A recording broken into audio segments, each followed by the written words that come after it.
In a large, lantern-lit cave, a small group of villagers gathers around a covered wagon. A man named Gams tries to calm down a tense situation between a woman, Kem, and a little girl, Carol. Hey hey Carol, Kem, get along, you two. Watching from the side, a red-haired woman named Layla nudges her companion, Rhodys. And don't just watch Gams, do something about them too. Miles away in a dark room, a man named Yoshi sits at his computer, a faint smile on his face as he types. Everyone, do your best today too, all right. This is Yoshi, and this is the story of how he, a man who has been a NEET for 10 years. It came the god of fate, saved some villagers, and in turn was saved as well. Our story begins 1 month ago. Yoshi sits at the kitchen table while his mother lectures him. Have you shaped up and found yourself a job yet? Your father won't be able to work forever, you know. She continues, her words sharp. We can still make do for now, but what'll you do once we pass on? His sister chimes in, exasperated. I get it already, but Yoshi has had enough. God, you're annoying. He slams his hand on the table, his mind racing. Here we go again. Stop doing that in the middle of my lunch. You keep saying I get it, but nothing ever changes. He notes to himself that this lecture rarely ever happens so early in the day. Pushing his plate away, he stands up. Arg, I lost my appetite now. He knows he's acting despicably, but he can't stop himself. As his mother calls out, hey, what about the rest of your food? Yoshi walks away, reflecting on his life. After graduating high school and a mediocre university, that's when the problems really started. In a flashback, a younger, cleaner-cut Yoshi sits through a series of stressful job interviews. He tried his best, but he completely failed to land a job at a good company. The constant rejection crushed him, and soon, he lost all motivation. Then came the messages from his friends, celebrating their successes. I managed to get a job offer. Yoshi could only stare at the screen, a pit forming in his stomach. He typed out a hollow reply, congratulations. But the inevitable follow-up question always came, how about you, Yoshi? The words hit him like a physical blow. 1 year passed after graduation, then 2, until a whole decade had dragged on. Back in the present, his mother's voice drones on, comparing him to a successful neighbor. Our neighbor Masatsugu-kun already has a remarkable job and an adorable kid, and yet, Yoshi thinks, you don't need to tell me. He knows all his old classmates are living normal lives with families. And yet his self-pity is suddenly interrupted by the doorbell. He turns surprised. The intercom shows a delivery man. I am here to deliver a parcel, Yoshi cautiously replies, yes. He recognizes the logo on the box. He speaks into the intercom, give me a moment please, I'm coming out now. His mother appears suspicious. Oh my, it's rare for you to leave the house, you aren't buying stuff you can't afford, right? Yoshi snaps back, no, I probably scored a prize again. He explains that to distract himself from the guilt of being jobless, he enters every online sweepstakes he can find. He has to get the mail himself just in case he wins something, adult, that he can't show his parents. At the door, the delivery man asks for a signature. Please stamp or sign. Could I sign then? Yoshi asks. The moment their eyes meet, the courier looks startled. Yoshi is used to it, the shock of seeing a disheveled man like him at home on a weekday. He's also gotten used to the brazen stares from his neighbors, who whisper as he signs for the package. Heading back inside, he looks at the small, lightweight box. It's pretty small. His sister peeks over his shoulder. What, doesn't that just look like food? Ignoring her, Yoshi retreats to the one place he feels safe. His messy room. He opens the box and finds a disc and an envelope nestled in packing paper. What's this? He pulls out the contents, a game. The disc is labeled Village of Fate. He wonders, is this some test version of the final product? He unfolds the letter. Yashio-sama has been chosen to participate in our alpha test. Congratulations! It claims to be the world's first game with AI that can replicate human thought. Yoshi scoffs, the world's first, that's a bit of an exaggeration. He skims the rules. He's meant to act as a god of fate, giving daily instructions to villagers. The letter is filled with warnings. Please do not share the specifics of this game with anyone else. Please do not share any of the details, even online. He finds the secrecy a bit half-assed. If you break this agreement, your privilege will be revoked. He reads, it's just a typical user agreement. How would they even know if he posted about it? But 2 other rules stand out. First, he must always be connected online. And second, if the villagers all die, it's permanent game over. The game saves constantly, so there are no do-overs. Yoshi stares at the disc, unnerved. Isn't that a bit harsh? I gotta keep them alive even though I'm an alpha tester. Even if they're confident in the game's balancing, that sounds unreasonable. Yoshi stares at his laptop, the strange game disc sitting beside it. This is filled with contradictions, he thinks, but I guess the issue now is whether or not I should install this suspicious game. He quickly types Village of Fate into a search engine, but the result is stark, 0 hits. And I'm not getting any search results either. Deciding to take the risk, he gets up and moves to an older computer tower. It's probably filled with viruses, so I guess I'll do it on my old PC. He presses the button to open the disk drive, still skeptical. I think it's probably some half-baked game or someone's prank though. As the tray whirs open, he places the disk inside, a sense of morbid curiosity taking over. All I do every day now is just play games or surf the web. Even if it's a trick, I could just write about it as a joke on Reddit or something. He sits back down, his expression unreadable as the computer begins to read the disk. Suddenly the title screen pops up, Village of Fate. Yoshi leans in, muttering to himself, it's probably simplistic or half-baked or something. An enter button appears on the screen. Oh. With a decisive click, he presses the enter key. He sits back, expecting a low-budget intro. But what appears on screen makes his eyes widen in disbelief. A bead of sweat rolls down his face. Hey, you're shitting me. The screen displays a cinematic scene of a horse-drawn wagon speeding through a dense forest. The detail is unbelievable, from the straining muscles of the horses to the dirt kicked up by the wheels. Yoshi is completely captivated. I've never seen such high-definition graphics in my entire life. On screen, the driver, a rugged man named Gams, grips the reins with a tense, determined expression. He glances back, his face grim. The camera pulls out to reveal why. They're being pursued. Two grotesque orc-like monsters riding massive, tusked boars are closing in fast, one wielding a sword and the other a heavy axe. Their faces are twisted in a predatory snarl. Yoshi leans closer to the monitor, completely engrossed. So the setting's a medieval fantasy, huh? Are they getting hunted by some monsters? Inside the rattling wagon, a family huddles in fear. Rhodys and Layla embrace the young girl Carol, trying to shield her. The couple holds Carol tight as the wagon shakes violently. Nearby, the woman named Kem kneels, clutching a book and praying desperately. God of fate, God of fate, God of fate.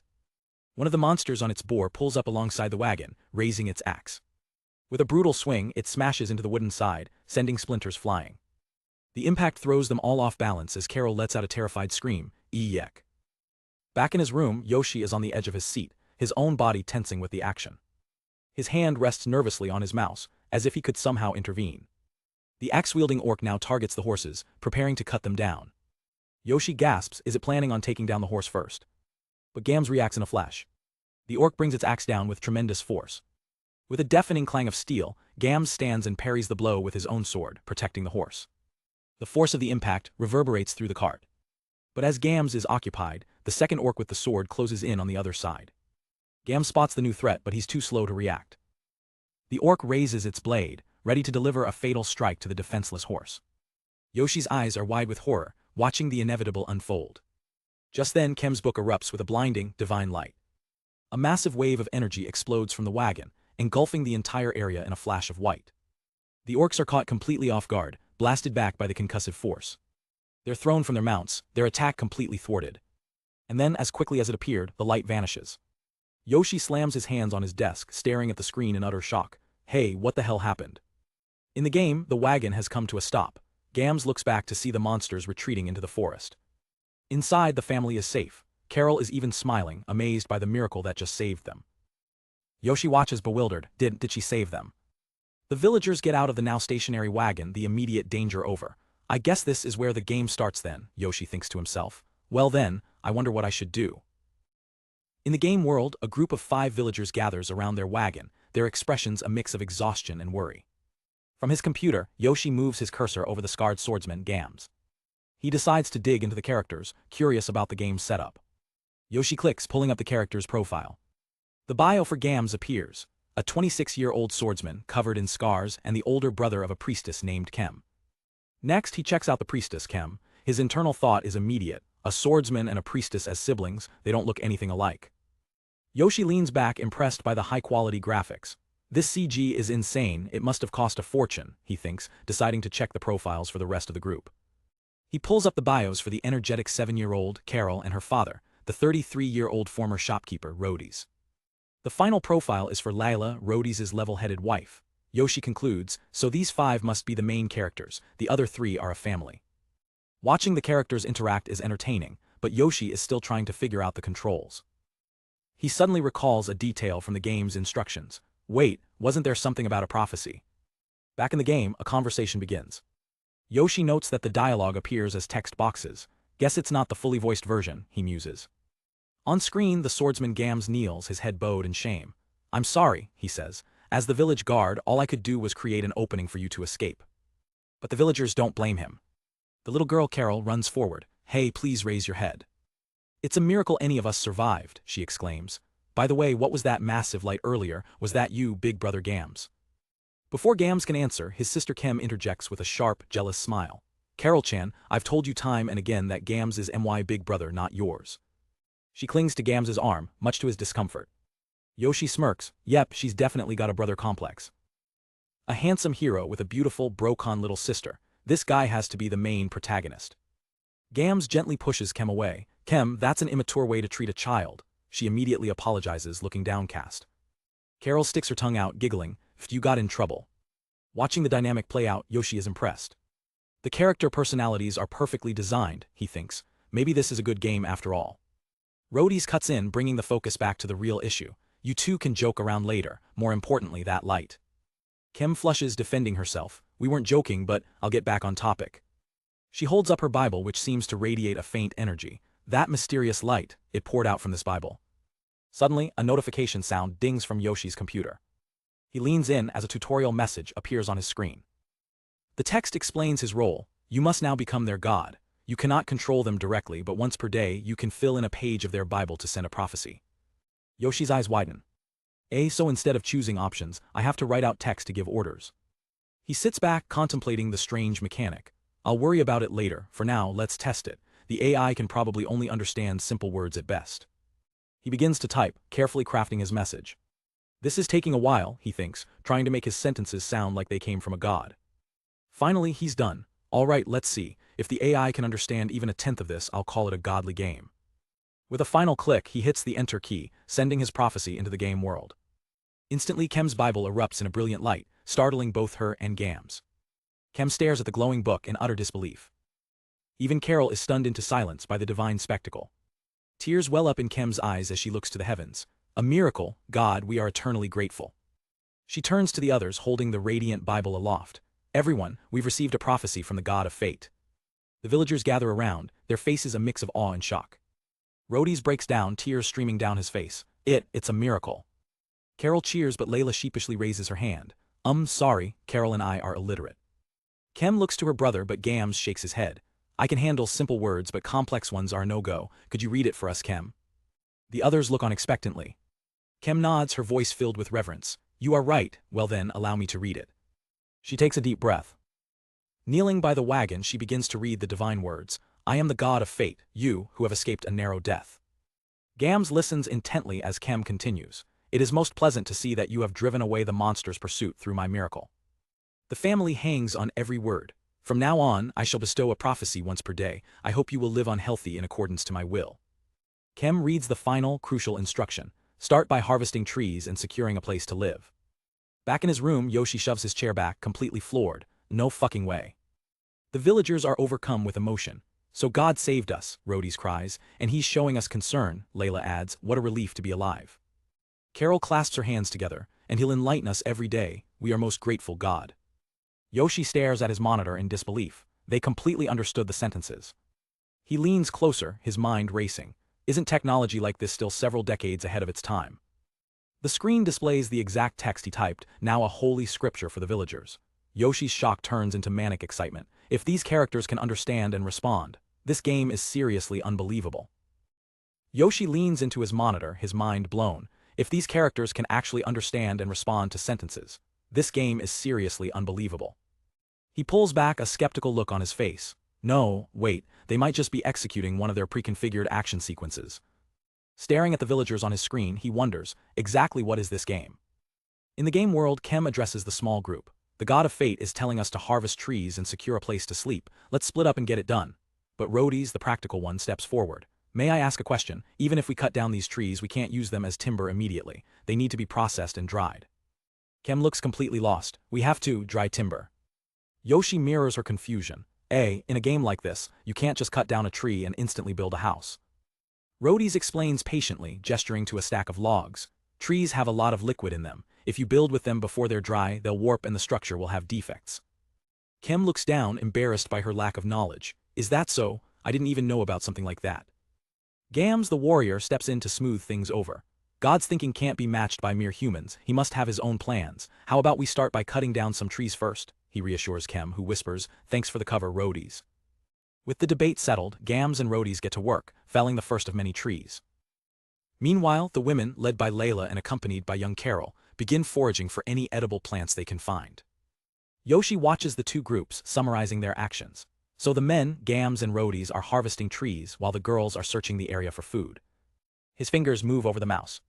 Oh, so if you scroll with the mouse, you can zoom in and out of the scene, huh? He scrolls out and the camera pulls back dramatically. Let's take a look at the current area. The tiny, lit clearing is just a speck of light in an overwhelmingly vast and dark forest. The map reveals a thin, winding path, the route they took to escape. So this is a fog of war type of game, huh? The map only opens up when the characters explore. A new, more pressing question hits him. More importantly, how does time progress in this game? His eyes widen at the terrifying possibility. Could it be that the game is real-time as well? After I give them a prophecy, I just have to wait and see. He leans back stunned. No, there's no way. Are the developers saying it's impossible to have a game like this? Just then, a notification sound chimes from his computer. A new text box has appeared. As the god of fate, there is one more act you can perform. By using fate points, you can bring about many miracles. The game seems to read his mind. What are fate points? That must have crossed your mind, yes. The tutorial explains, fate points are granted in proportion to how much the villagers feel indebted to the god of fate, that is, to you. It directs him to the corner of the screen. Please look at the number shown at the upper right-hand corner, Yoshi mutters, upper right. There he sees the number, 97. Those are your fate points. The explanation continues, showing the villagers at work. The more the residents are in gratitude to you, the more your points will increase. The more indebted they feel from your prophecies, the more points you'll get. And if you gain more residents, the amount gained will certainly increase as well. Yoshi strokes his chin, putting it all together. So my points fluctuate based on the contents of my prophecy then. The tutorial finishes with a final piece of advice. If the village flourishes and the residents increase, the effects of the miracles improve as well, so please do your best. Intrigued, Yoshi moves his cursor. I guess I'll take a look at the contents of these so-called miracles.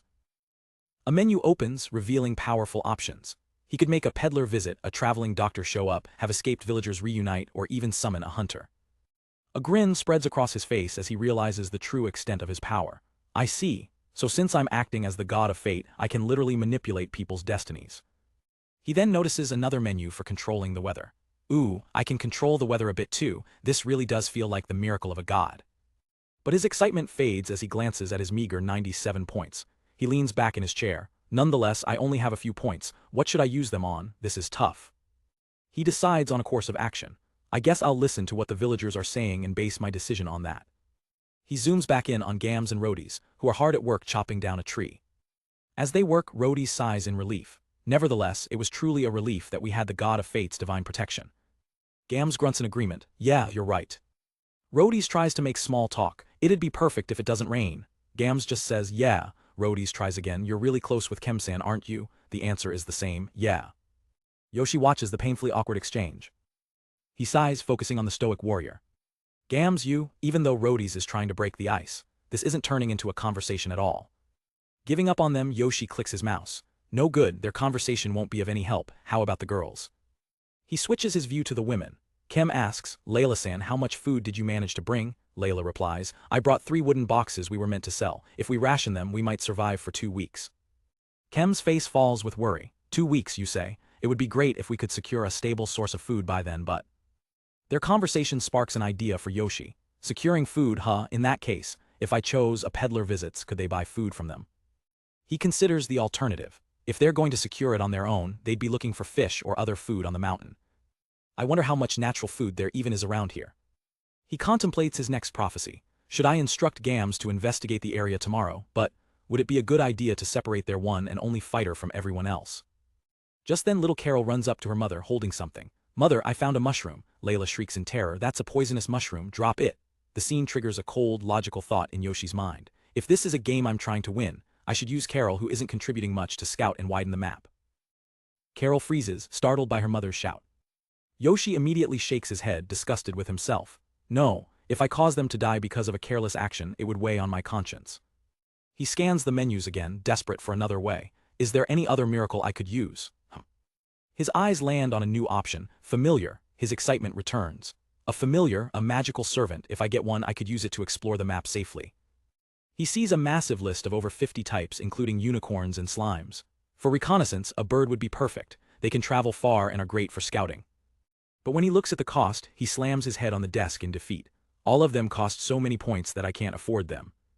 He sees that even a basic dog or cat costs 300 points, way out of his price range. Scrolling to the bottom of the list, he finds the only option he might be able to get. He lies on his desk, utterly dejected. A chick is useless for reconnaissance. I guess there's no other way to earn points. But as he despairs, another notification sound chimes. A new message pops up. There is another method to increase your fate points as well. Yoshi looks up, intrigued. That is. The screen fills with images of falling cash. The words appear, confirming his worst fear, the payment system. A pop-up flashes on Yoshi's screen, presenting a tempting but frustrating offer. Pay 1,000 yen to get 10 fate points. He recoils in annoyance. Hey, so they've even implemented the most annoying system for NEETs then. Of course a payment system is natural, but in a test version. Yoshi starts calculating. The points I have now aren't enough for a familiar, but if I sink in 20,000 yen I could get a cat or a small dog, and besides that with more points I can give the villagers a better life. The thought of helping them spurs him into action. He slides open his desk drawer, rummaging around until he finds what he's looking for, his bank book. He flips it open, his eyes scanning the numbers.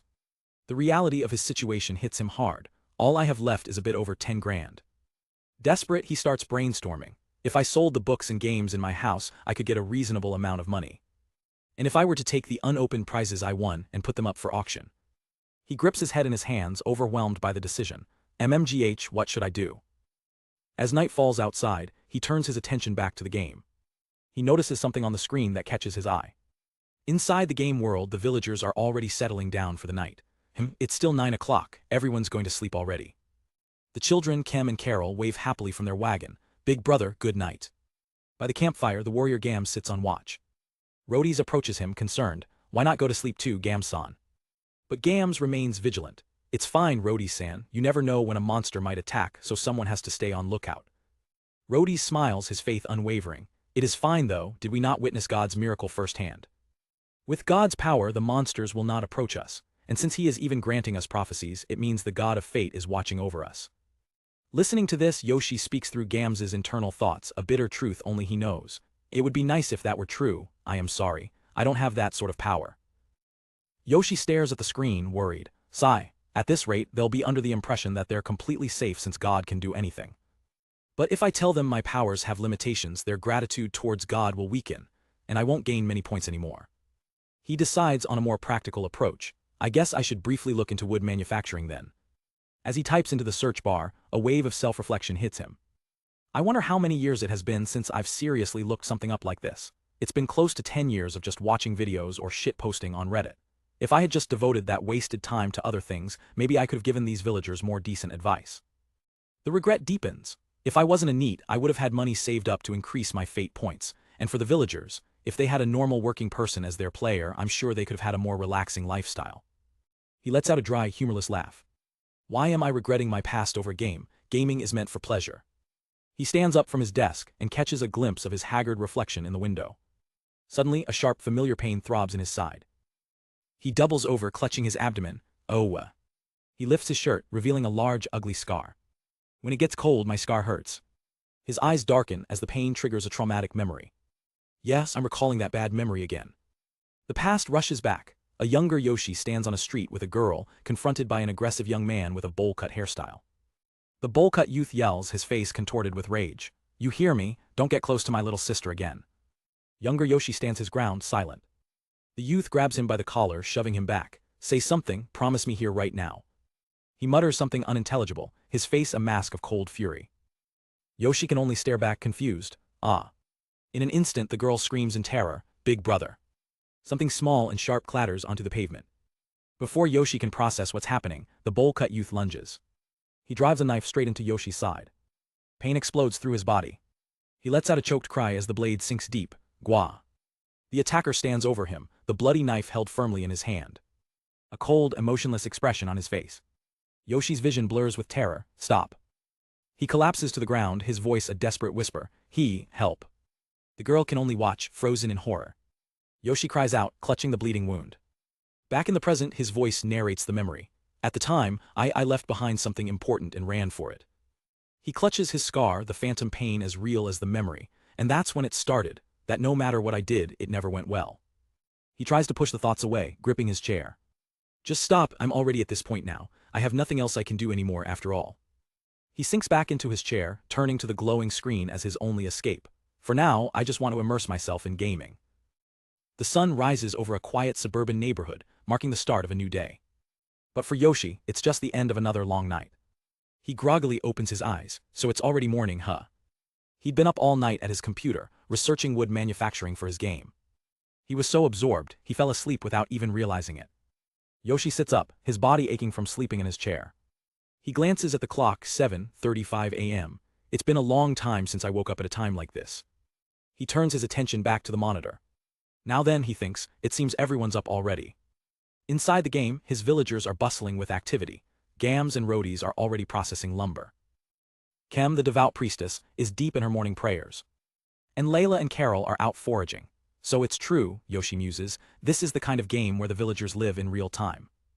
As he contemplates what divine message to send them, his stomach interrupts with a loud rumble. I guess I'm hungry, he admits. Come to think of it, he was so focused on the game he completely skipped dinner. A quick glance at the floor confirms his fears, he's out of snacks too. Driven by hunger, Yoshi heads downstairs. I wonder if there's anything in the fridge. As he approaches the dining room, he freezes, hearing familiar voices. Mom, pass me the soy sauce, his sister asks. Ah, me too, another voice chimes in. The sound of his family hits him like a physical blow. Shit. He peeks in to see them eating breakfast. His father mentions he'll be working overtime again, and his mother fusses over him. Yoshi watches from the shadows, the tension in the room palpable. Ever since that incident, my younger sister and my father, they never talked directly. A memory of a happier time flashes in his mind, a time when they were a complete family, sharing a simple good morning. But that's the past. Now he feels like an outsider. Everyone's having breakfast so they can work hard for the day. How could somebody without a job like me face them? He can't bring himself to enter. Ashamed, he turns away and retreats back to the only place he feels he belongs, his room. To burn off his frustration, he grabs some dumbbells. I guess I'll do some muscle training. It's a habit he built after that incident.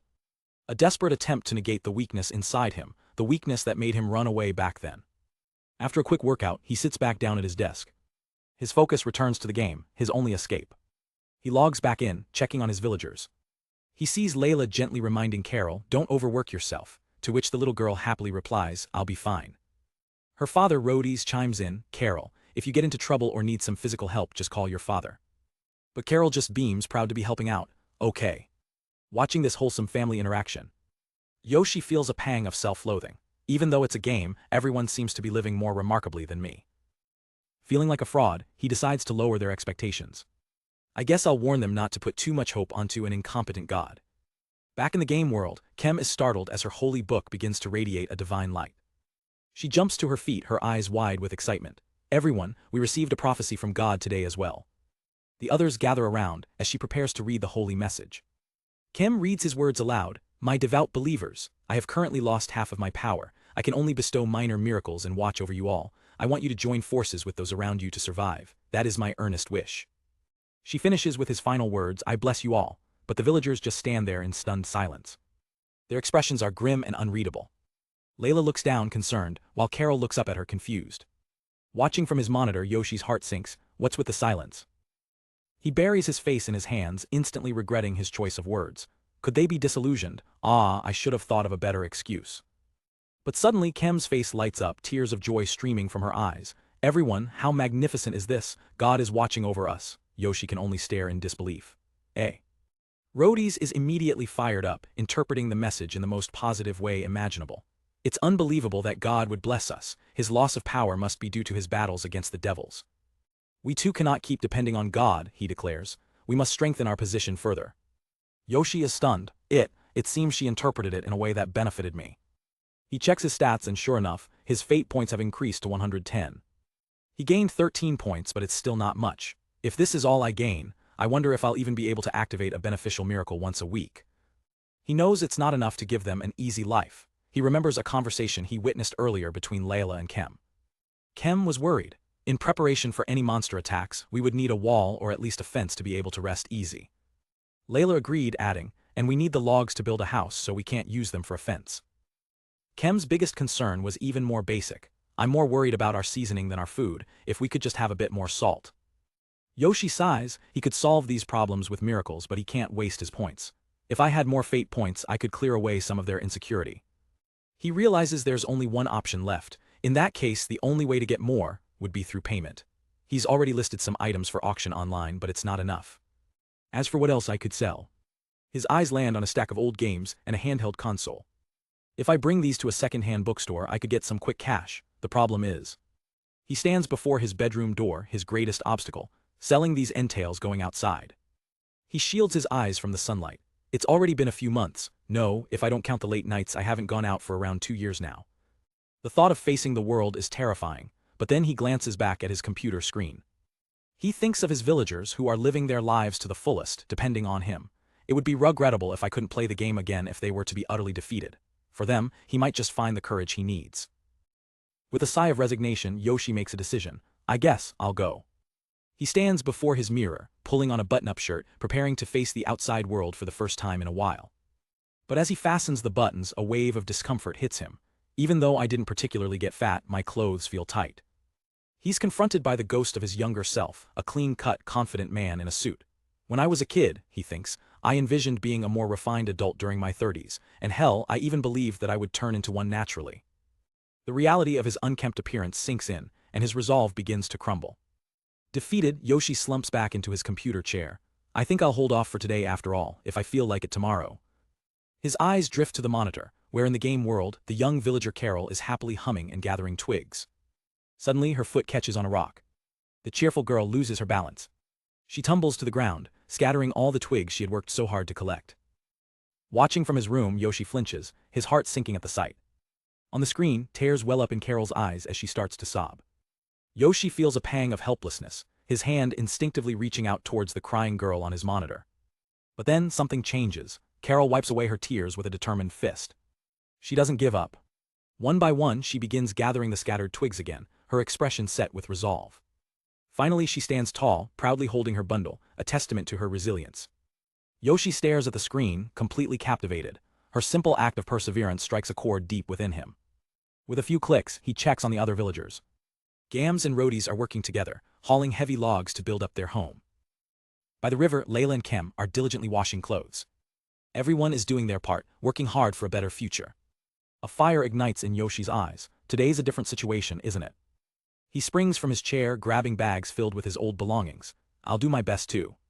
As he strides purposefully out of his room, his younger sister spots him from the hallway. Her eyes widen in utter shock. You're heading out. She can't hide her surprise. That's rare, what's going on? Yoshi avoids her gaze, too focused on his mission to explain. See you later then, I'll be back. He heads outside and pulls his bicycle from its stand. But as he emerges onto the street, he's met with the cold, judgmental stares of 2 women from the neighborhood. They watch him pass, their disapproval obvious. He can feel their whispers piercing the air behind him. The familiar sting of shame washes over him. Isn't it funny seeing me like this? Aren't people belittling this man, who isn't working even though he's old enough? He feels crushed under the weight of society's judgment. Words like unemployed, disgusted, and embarrassing swirl around him. But then an image of the villagers flashes in his mind. Carol, Gams, Layla, Roadies, and Kem, all working together, all trying their best. His eyes narrow with newfound determination. He grips the handlebars tightly. Ignoring the gossiping neighbors, Yoshi pedals with all his might, speeding down the street towards a new beginning. His destination is a second-hand shop called Book Hoen. He's here to sell his past, his old books and his handheld gaming console. Inside, he hands the stack of his former hobbies over to the store clerk. While waiting, he browses the aisles, his mind still on the game. I guess there aren't any books here that would help in making villages. His eyes land on the cover of a fantasy light novel. Oh, Otherworlds, huh? An idea begins to form. For this sort of thing, I think it was common for people in other worlds to express their gratitude after being granted modern knowledge. He realizes he might be able to apply concepts from these stories to help his villagers. The situation's different in this game, but it could be of reference. After selling his things, the small amount of cash he receives is a harsh reality check. Right now, I can't even afford something new that's just a few hundred yen. With his meager earnings, he gets back on his bike, wondering what to do next. He stops in front of a small, familiar bakery. The sign in the window brings back a flood of memories. This place. He remembers coming here as a child, his family happy and whole. After a moment of hesitation, he parks his bike and steps inside. Welcome, the baker greets him warmly. Yoshi looks around, a bittersweet feeling washing over him. He watches a young family at the counter, their cheerful bickering a stark contrast to his own quiet life. He approaches the display case. "Excuse me." Knowing it's a luxury he can barely afford, he makes a choice. This is probably a bit of a waste as well. 4 puddings please. With a small bag in hand, he leaves the bakery. Soon he arrives back home. He finds his sister in the living room. "I'm home." Without a word he holds out the bag to her. "Here's some pudding." She takes it, her face lighting up with a rare, genuine smile. "Oh my, you bought these for me, why thank you." Flustered by her reaction, Yoshi quickly turns away. "I bought enough for everyone there." As he walks away, he scolds himself internally. What am I getting embarrassed over? He leans against his door, the weight of his self-loathing returning. A useless human being shouldn't feel content after doing one little decent thing. Alone in the hallway, he looks up with a sad, conflicted smile. What the hell am I doing at this age? With his fate points now at 310, Yoshi breathes a sigh of relief. All right, he thinks, a slight smile on his face. I managed to pay 20,000 yen for now. He turns his attention back to the game where the villagers are gathered around a campfire. Next, what sort of miracle should I use? Gams, Kem, Roadies and Carol share a meal, their small camp a tiny beacon of light in the dark woods. Yoshi recalls a feature he stumbled upon yesterday, a system that logs all the villagers' past conversations. He hesitates, looking at the chat log. It feels like I'm eavesdropping, so I don't really feel like using it. But seeing Carol's happy face, he knows he has to understand them better. But I have no other choice if I want to grant their wishes. His expression hardens with resolve. I guess I'll take a peek just to test it out.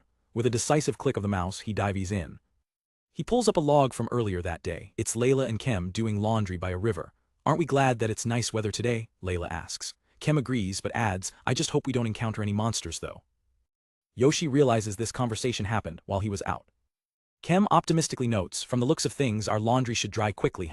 Layla agrees, thankful for the nearby river. But her thoughts turn darker. I'd like to take a bath too, but it would be bad if I got assaulted by a monster while I was buck naked, and there are men around too. Layla stretches, regaining her confidence. I'm not really worried even if somebody sees me. My husband and daughter are used to it, and Gams wouldn't be interested in the body of an old lady like me either. Suddenly, little Carol pops into frame, waving her hand cheerfully. Carol doesn't mind if Big Brother Gams sees either. The comment sends Kem into a spiral. No. Yoshi smirks. It doesn't sound like I have to worry about Layla or Carol, but this girl's brother complex seems more serious than I expected. He scrolls through more logs thinking, the rest seems to be typical everyday conversations, nonetheless. But then he finds a fragment of Kem's thoughts that stops him cold. I wonder what was with the swarm of monsters that attacked the village. That day, the villagers were in the blink of an eye. Yoshi leans in. That day. A flashback begins. Kem remembers their home. It was by no means a small village. We had a magnificent stone wall, much more solid than other villages.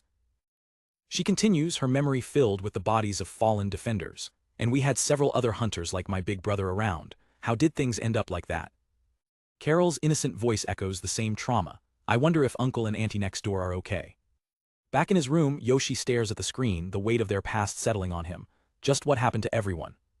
He keeps digging, piecing together the tragedy from their fragmented memories. The truth is brutal. A massive swarm of monsters had raided their home. They fought back but were eventually overrun and forced to flee for their lives. Other survivors had escaped on horse wagons alongside them, but in the chaos of the chase, they were separated until only their wagon was left. Their escape into the forest saved them from the monsters, but their wagon was damaged in the process, leaving them stranded. Yoshi puts his hand to his chin, the grim picture now complete. I see, so that's the kind of setting they're in. It all clicks into place. That's why the details of the miracles had the escaped villagers reunite in it.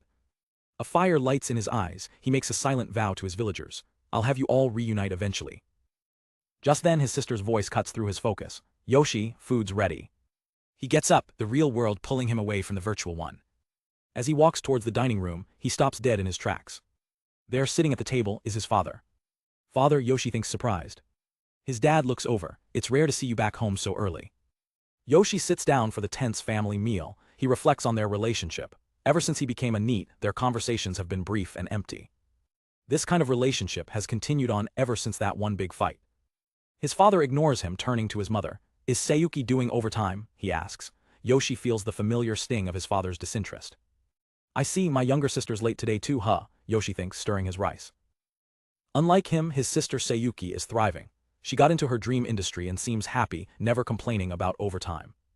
His mother tries to liven things up. I got some handmade tsukimono from Akiku-san. Would you like to try it?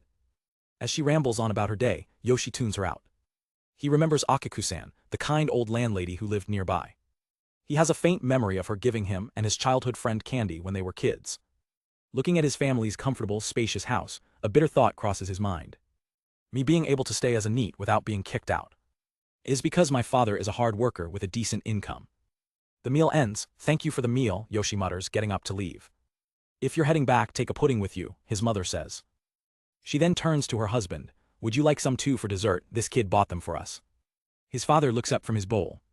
He glances at Yoshi. Is that so? I'll have some then. For a brief second their eyes meet, a rare, unspoken moment between them. Back in the safety of his room, Yoshi finishes the pudding, the small piece offering from his mother. He logs back into the game, his focus returning to his digital world. On screen, Gams is keeping watch by the fire alone. So everyone besides Gams retired to the horse wagon. Your efforts for the night watch are much appreciated. Yoshi watches the warrior's determined profile. He's a truly dependable man. This silent aura of his is probably akin to my father's. He knows Gams is their only real fighter, Kem is just a healer, and the others are non-combatants. Both the villagers and I are dependent on Gams, he muses. I'd like them to have a few more hands on deck though. He knows he can summon new villagers using fate points, but the cost is steep. There's a cheaper option, but it's pure RNG. That would be random, which has a strong gambling element to it. He shudders, imagining summoning some thug or criminal who would ruin everything. Getting hooked on a gacha element like this is a bottomless swamp. Not touching it is clearly wise here. He leans back, conflicted. He wants a familiar, but he also needs to save points for an emergency.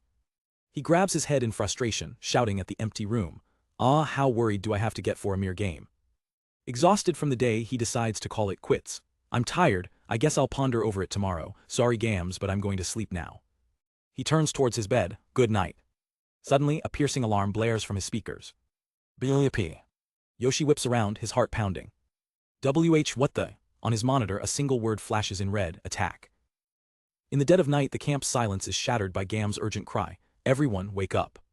Startled Kem, Layla and Rhodys peek out from the covered wagon. What's the matter, big brother? Kem calls out. Gam stands guard, sword drawn, his back to his people.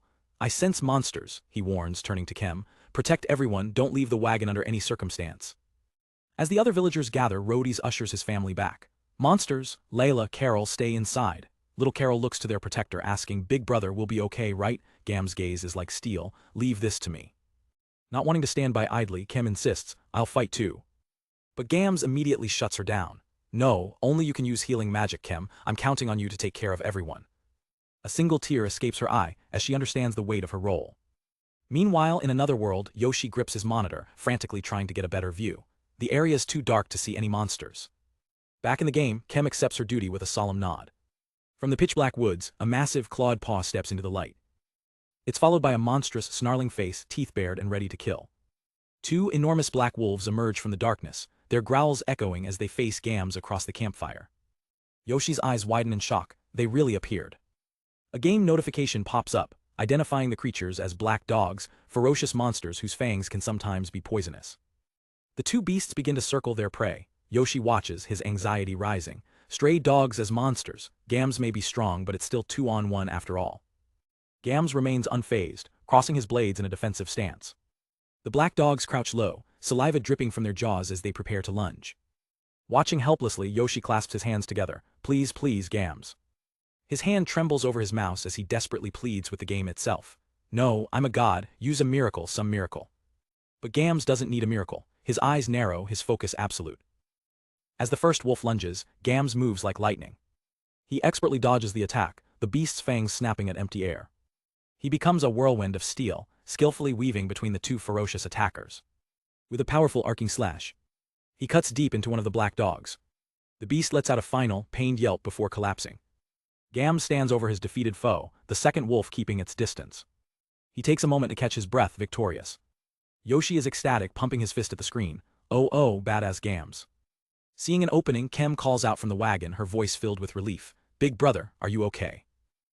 Gams turns to reassure her, a weary look on his face. I'm sorry, I'll be counting on you, from here on. But in that split second of distraction, the second wolf strikes, sinking its fangs deep into Gam's arm and forcing him to drop his sword. Kem's eyes widen in pure horror. A desperate scream rips from her throat, Big brother. The triumphant mood instantly vanishes. Yoshi grabs his monitor, his voice a choked whisper. Gams.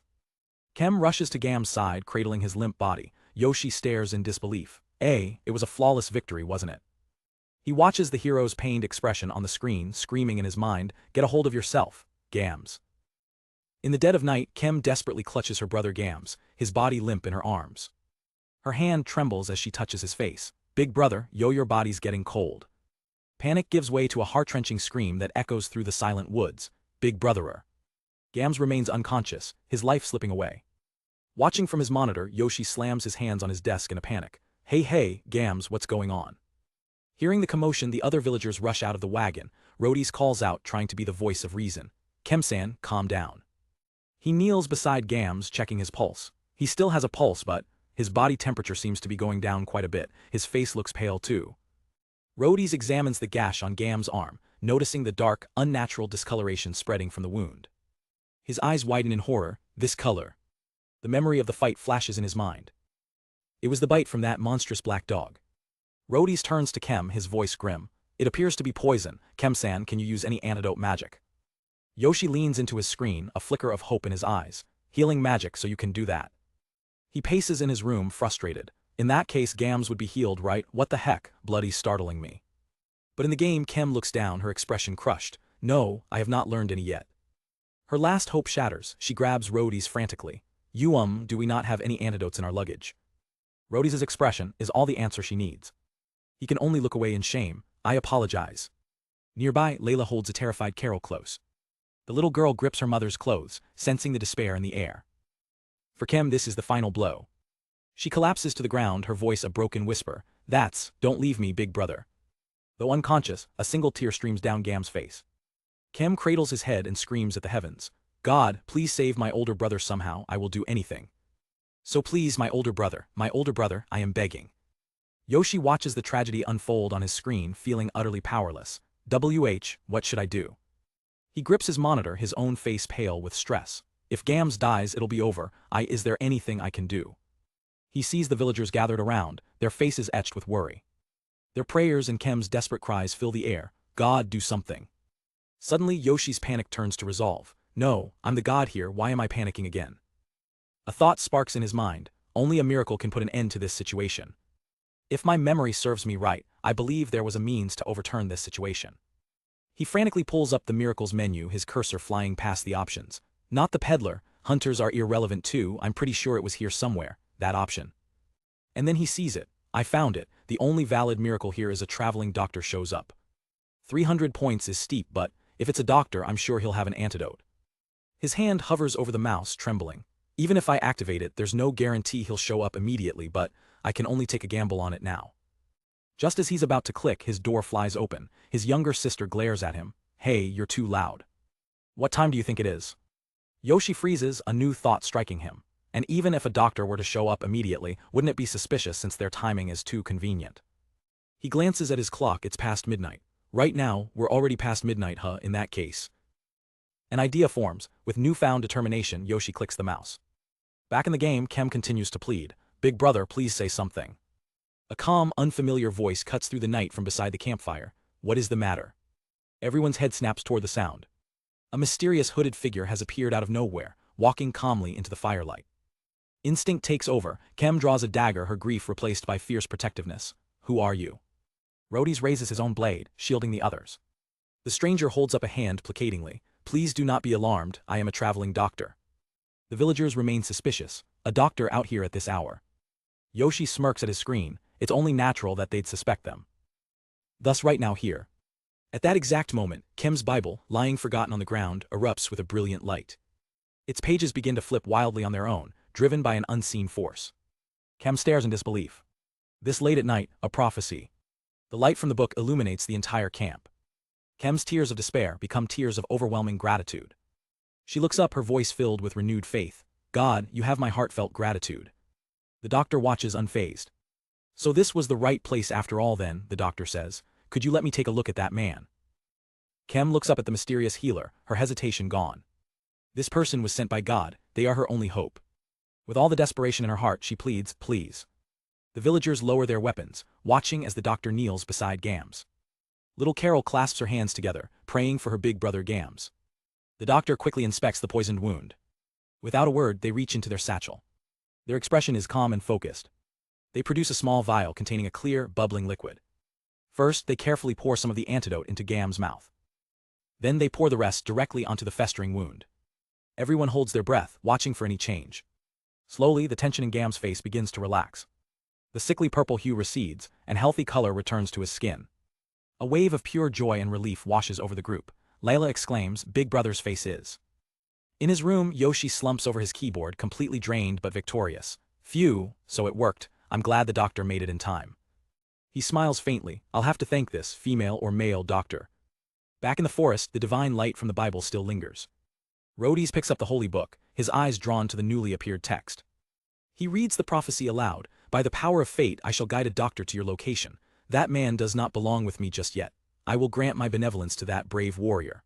Hardships will continue from now on, but do not forget that I am watching over you. Yoshi watches them, a little embarrassed. God, so that's it? I tried to write it sounding like a god, but I wonder how it went. The villagers are in awe, their faith completely restored. Yoshi leans back in his chair, a sense of accomplishment washing over him. You've done well, everyone. I can only observe from here on. His intervention was a success. For now, his villagers are safe. In the depths of the monster-infested forbidden forest, sunlight cuts through the dense canopy. While some stand guard, Layla and young Carol forage for anything that might help their fallen leader. Carol looks up from the berries she's gathered, her expression hopeful. Will Big Brother Gams get better after eating this? Layla smiles back, full of confidence. Yes, of course. Elsewhere, Rhodys stands on high alert, knife drawn. He steels his resolve, thinking, I must protect everyone now or else. Suddenly, a loud rustling from the bushes shatters the silence and Rhodys jumps back in alarm. Eek. From the undergrowth emerges the source of the noise. A massive, fluffy white rabbit, which hops right past a stunned Rhodys who has fallen flat on his butt in shock. Meanwhile, back at their makeshift camp, the situation is far more grim. Gams lies unconscious while the mysterious traveling doctor grinds herbs by the fire. Gams is sweating, his breathing shallow. He's clearly still fighting for his life. The doctor works diligently, focused entirely on preparing the medicine. Kem watches them, her face etched with worry. With practiced hands, the doctor crushes the life-saving herbs into a poultice.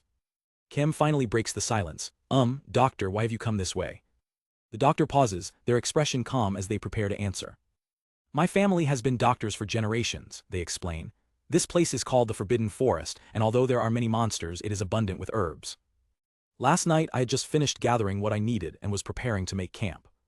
When I saw a pillar of light erupt from the forest, I was hesitant to check it out, but my chest felt unsettled, so here I am. Looking at the still unconscious Gams, Kem's eyes fill with tears of gratitude. It must have been God's guidance. The doctor looks towards the trees. We put Mother Nature above all, so we do not believe in any particular god. They turn back, adding, however, yesterday's incident may have been an act of a god. Watching from his monitor, Yoshi processes this. So the doctor's agnostic, he thinks.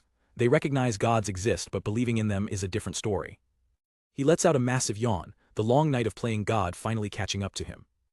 Back in the game, Kem asks, will you be heading back soon, doctor? The doctor shakes their head. No, even though we've overcome the hard part, I still cannot abandon the patient. They look at Kem and make an offer. If you are fine with it, would you be willing to allow me to stay with you? Kem's face lights up with pure relief. But of course, please stay as long as you like. The doctor glances at the villager's small wagon. However, we do not have any dwelling right now. Are you fine with that? Yoshi leans back, analyzing the new problem. Having the doctor stay is a huge win, he thinks, but she's right. The issue is having a place to live. He calculates the numbers. The wagon's already full. If you add the doctor, somebody else would have to sleep outdoors. His thoughts darken as he remembers the black dogs. We got lucky this time, but that was just a band-aid. If they attack again, we'll be annihilated. And even though Gams was saved, he won't be able to move for a few days. Rhodys is trying his best, but what we need right now is a safe place to live. So how should I use my fate points? But just as Yoshi considers intervening, the doctor provides the solution themselves. About that, there is a mine ruin cave nearby. You can protect yourself from the wind and rain there and will likely find leftover tools. The villagers are overcome with joy. I'm truly thankful, Kem exclaims. Rhodys is amazed to think such a place was nearby. He turns to the doctor, beaming. Please show us the way there by all means. Without wasting a moment, they pack up and set off. The doctor sits beside Rhodys, guiding the wagon. In the back, the others tend to Gams. Rhodys thinks to himself, it's only about 5 minutes away. We can even come back for firewood later. The horse carefully pulls the wagon along a narrow cliffside trail.